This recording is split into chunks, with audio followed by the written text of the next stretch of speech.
नमस्कार। आज हम एक ऐसी चीज के बारे में बात करने जा रहे हैं जो हर जगह है, सब कुछ चलाती है, पर दिखती नहीं।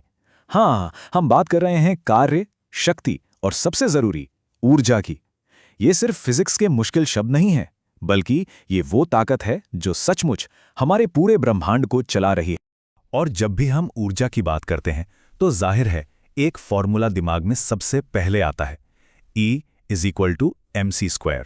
आइंस्टीन का ये वो फॉर्मूला है जिसने दुनिया को देखने का नजरिया ही बदल दिया। ये हमें एक बहुत बड़ी, बहुत गहरी बात बताता है कि असल में ऊर्जा और पदार्थ वो एक ही चीज हैं, बस रूप अलग अलग हैं। चलिए इस पहेली को थोड़ा और सुलझाते हैं। तो सवाल उठता है, ये ऊर्जा है क्या भला? देखिए, बिल्कुल आसान भाषा में कहें तो ऊर्जा मतलब काम करने की ताकत। बस अगर किसी भी चीज में काम करने की क्षमता है, मतलब उसमें ऊर्जा है। चाहे वो किसी चीज को धक्का देना हो, उसे गर्म करना हो या उसमें कोई बदलाव लाना हो। ये एक तरह से हमारे यूनिवर्स की करेंसी है, जिसके बिना कोई काम हो ही नहीं सकता। और इस करेंसी का एक बहुत ही मजेदार और पक्का नियम है। वो ये कि आप इसे बना नहीं सकते और ना ही इसे खत्म कर सकते। ये बस अपना रूप बदलती है। सोचिए, जैसे पानी है, गर्म करो तो भाप बन जाता है, ठंडा करो तो बर्फ, है तो पानी ही, बस रूप बदल गया।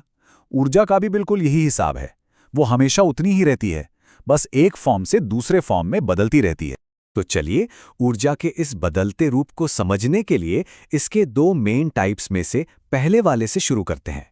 इसे कहते हैं स्थितिज ऊर्जा या पोटेंशियल एनर्जी। जैसा कि नाम से ही जाहिर है, ये वो एनर्जी है जिसमें पोटेंशियल है। मतलब ये एक तरह की छिपी हुई स्टोर्ड एनर्जी है जो बस सही मौके का इंतजार कर रही है एक्शन में आने के लिए। ये पूरी तरह से किसी चीज की पोजीशन या उसकी हालत पर डिपेंड करती है। ये इस सवाल का जवाब है कि क्या हो सकता है। इसे समझने के लिए अपने आसपास देखिए। एक बड़े से डैम के पीछे रुका हुआ अथाह पानी। सोचिए उसमें कितनी जबरदस्त ताकत छिपी हुई है। या फिर एक खींचा हुआ रबड़ बैंड, या चाबी वाली घड़ी की कसी हुई स्प्रिंग, और वो हथौड़ा जिसे कील ठोकने से ठीक पहले ऊपर उठाया गया है। इन सब में क्या कॉमन है? सब में पोटेंशियल एनर्जी स्टोर्ड है, जो बस रिलीज होने का इंतजार कर रही है। अच्छा, तो इस छिपी हुई एनर्जी को हम नाप भी सकते हैं। इसके लिए एक सीधा सा फॉर्मूला है, PE=mgh। यहाँ m का मतलब है उस चीज का मास या द्रव्यमान, g है ग्रेविटी यानी धरती का खिंचाव, और h है उसकी हाइट यानी ऊंचाई। मतलब जितना ज्यादा मास और जितनी ज्यादा ऊंचाई पर कोई चीज होगी, उसके अंदर उतनी ही ज्यादा पोटेंशियल एनर्जी भरी होगी। चलो इसे एक रियल लाइफ एग्जाम्पल से समझते हैं। मान लीजिए कोई 75 किलो का इंसान है और वो 31 मीटर ऊंचे कुतुब मीनार पर चढ़ जाता है। तो अब सवाल यह है कि टॉप पर पहुंचकर उसने अपने अंदर कितनी पोटेंशियल एनर्जी स्टोर कर ली। चलिए फटाफट कैलकुलेट करते हैं। फॉर्मूला वही है, PE=mgh। तो m हो गया 75 किलो, g को हम कैलकुलेशन आसान करने के लिए 10 मान लेते हैं, और h है 71 मीटर। बस इन तीनों को मल्टीप्लाई कर दीजिए, 75 गुणा 10 गुणा 71, और ये आ गया 53,250 जूल्स। सोचिए, इतनी एनर्जी उस इंसान ने कुतुब मीनार चढ़कर अपने अंदर जमा कर ली। ठीक है, तो ये तो हुई स्टोर्ड एनर्जी की बात। अब आते हैं इसके दूसरे साथी पर, जो इसके बिल्कुल उलट है, काइनेटिक एनर्जी यानी गतिज ऊर्जा। ये वो एनर्जी है जो मोशन में है, जो एक्शन में है।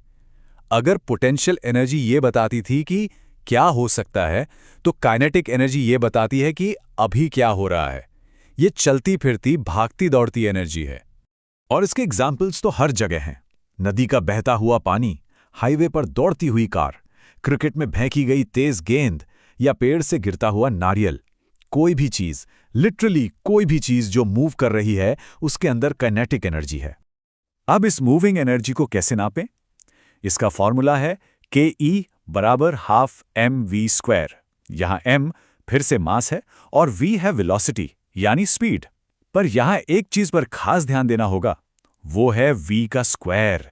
ये स्क्वायर ही सारा खेल बदल देता है।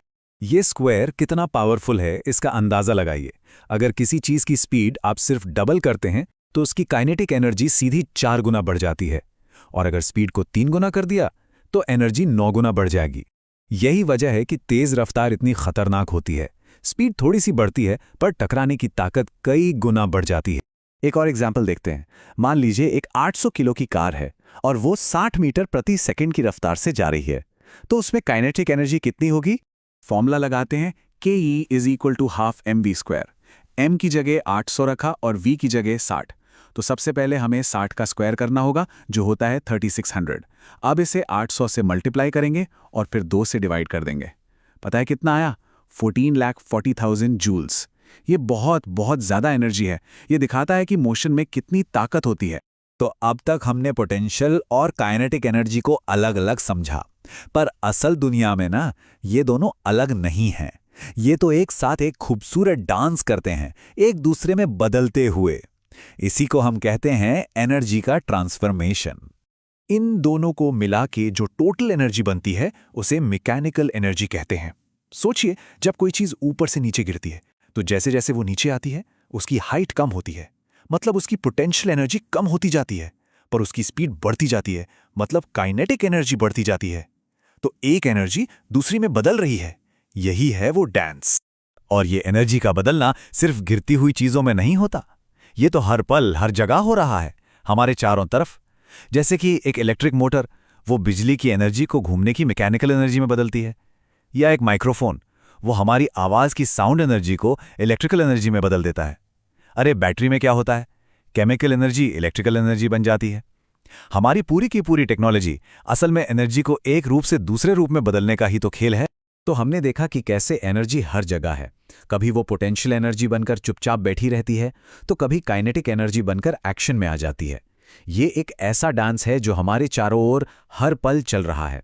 अब ये सब जानने के बाद अगला सवाल ये है कि इस डांस को अगली बार कहाँ नोटिस करेंगे।